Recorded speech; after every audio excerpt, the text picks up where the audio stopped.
کریمہ کا صلی اللہ علیہ وآلہ وسلم نے ارشاد فرمایا کہ پچھلی امتوں کے علماء لوگوں کو گناہوں سے منع کرتے تھے۔ جب دیکھتے کہ لوگ باز نہیں آ رہے تو وہ خود بھی ان کے ساتھ شریک ہو جاتے تھے۔ اللہ تبارک و تعالی نے پھر ان کے دل، یعنی ان کے علماء کے اور ان کے عوام اور حکمرانوں کے دل ایک جیسے کر دیے۔ کریمہ کا صلی اللہ علیہ وآلہ وسلم نے اتنی بات فرمائی تو آقا علیہ السلام نے دیوار کے ساتھ ٹیک لگائی ہوئی تھی۔ پھر آقا علیہ السلام ایک دم اٹھ بیٹھے، دیوار کی ٹیک چھوڑ دی اور آقا علیہ السلام نے فرمایا کہ میری امت کے علماء، نہ میری امت کے علماء وہ ہوں گے جو ظالم کا ہاتھ پکڑ کے اسے ظلم سے روکیں گے۔ بنی اسرائیل میں اللہ تبارک و تعالی نے کسی قوم پر عذاب نازل کرنا چاہا تو اللہ تعالیٰ نے ارشاد فرمایا حضرت جبریل امین علیہ السلام کو ساری بستی الٹا دی جائے۔ جبریل امین علیہ السلام عرض گزار ہوئے، یا اللہ عز و جل، فلاں تو ایسے لوگ ہیں اور اتنے لوگ ہیں جن کے اعمال انبیاء کرام علیہ السلام جیسے ہیں، انتہائی متقی پرہیزگار ہیں، لمحہ بھر انہوں نے تو کوئی گناہ نہیں کیا۔ اللہ تبارک و تعالی نے ارشاد فرمایا کہ ان کو پہلے عذاب میں مبتلا کرو، کیونکہ یہ وہ لوگ ہیں کہ میری نافرمانی ہوتی دیکھ کر، میرے دین کی مخالفت ہوتے دیکھ کر کبھی ان کے ماتھے پر بل بھی نہیں آیا۔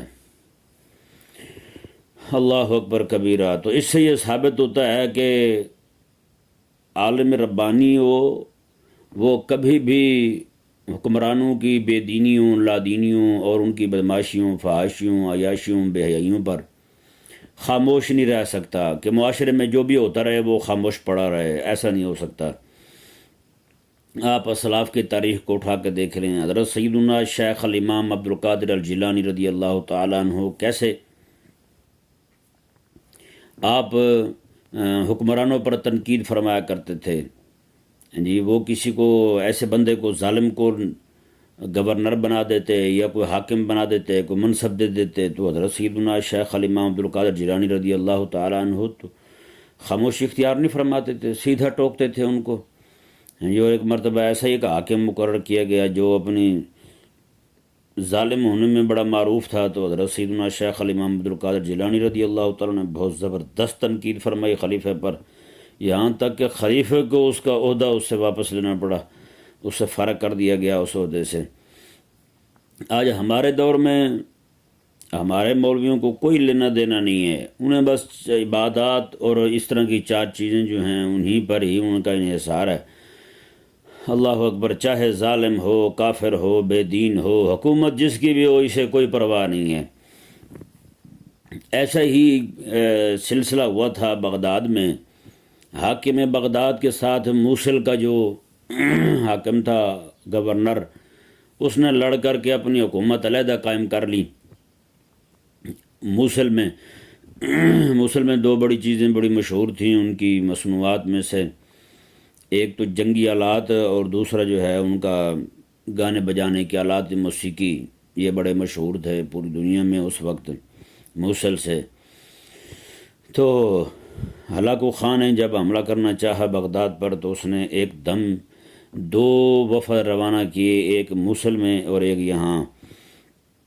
ان سے بھی آلات خریدنے کے لیے بھیجا، وفد کو ان سے بھی آلات خریدنے کے لیے بھیجا۔ اس نے کہا کہیں یہ نہ ہوں کہ یہ دونوں اکٹھے ہو جائیں، مسلمان ہیں دونوں اکٹھے ہو کر کے کہیں یہ نہ ہو ہم پہ حملہ آور ہو جائیں۔ اس نے ان کو وہیں مصروف رکھا، ہی نہیں یہیں مصروف رکھا۔ یہاں پر جب ہلاکو خان نے حملہ کیا تو عین حملے کے وقت مولوی مدرسے مسجد میں بیٹھے مناظرہ کر رہے تھے بغداد کی بڑی جامع مسجد میں کہ مونچھوں میں بال سفید آ جائے تو اسے اکھیڑنا کیسا ہے۔ تو عین اسی وقت جو ہے حاکم کے گھر میں مجرا ہو رہا تھا، عورت رنڈی ناچ رہی تھی۔ جب انہوں نے تیر مارا تو تیر جو ہے وہ رنڈی کو جا کے لگا، تو حاکم جو ہے وہ فرمانے لگا کہ اس طرح کرو، کھڑکی بند کر دو، تیر اندر نہ آئیں۔ اس سے یہ معلوم ہوتا ہے جب امت کے علماء جو ہیں وہ اپنے گرد و پیش سے یعنی اپنے دائیں بائیں سے جو بھی ہوتا رہے اس سے بے پرواہ ہو جائیں، وہ کہیں جی حکومت جس کی بھی ہے ہمیں کوئی پرواہ نہیں، حاکم جیسا بھی ہے ہمیں کوئی پرواہ نہیں، ظالم ہو، بے حیا ہو، دین کا دشمن ہو، ہمیں کوئی پرواہ نہیں ہے، ہم نے بس وہ 4 کام کرنے ہیں عبادات کے متعلق، بس اسی پہ ہم لگے رہیں گے۔ تو پھر ایسے مولوی جو ہے نا ان پر ظالم مسلط ہوتے ہیں، پھر انہی مولویوں جو مناظرے کر رہے تھے انہی مولویوں کے کھوپڑیوں کے ساتھ ہلاکوں نے پھر وہاں پہ مینار تعمیر کیے، مینار کھڑے کیے مولویوں کے کھوپڑیوں کے، خاص مولویوں کے کھوپڑیوں کے۔ یہ قیامت تک آنے والے لوگوں کے لیے یہ بات جو ہے نا ان کو یہ بات باعث آر کے طور پر ہی بیان کی جائے گی کہ جو لوگ اپنے ظالم کی حکومت کے خلاف کھڑے نہیں ہوتے، بدماش کی حکومت کے خلاف کھڑے نہیں ہوتے، کفر کی حکومت کے خلاف کھڑے نہیں ہوتے، پھر ان کا انجام یہ ہوتا ہے۔ عالم وہ ہوتا ہے جیسے شیخ عبد القادر جیلانی رضی اللہ تعالیٰ عنہ تھے، ظالم پر تنقید کیا کرتے تھے، اور شیخ عبد القادر جیلانی حضرت سیدنا غوث پاک رضی اللہ تعالیٰ عنہ کی ہی محنتوں کی وجہ سے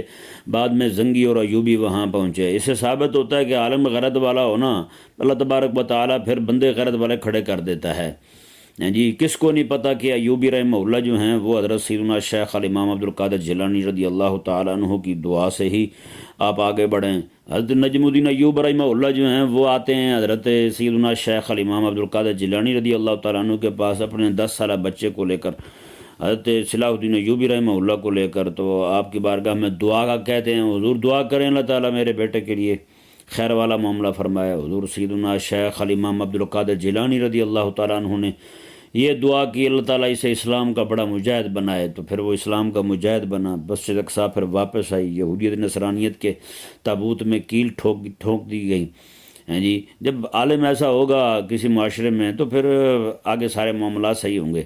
جب رہنمائی دینے والے ہی ایسے ہوں جناب وہ ہلکی ہلکی چیزیں لے کے بیٹھے ہوئے عبادات کے ساتھ بس اس طرح کر کے، وہ پھر کچھ نہیں ہوتا۔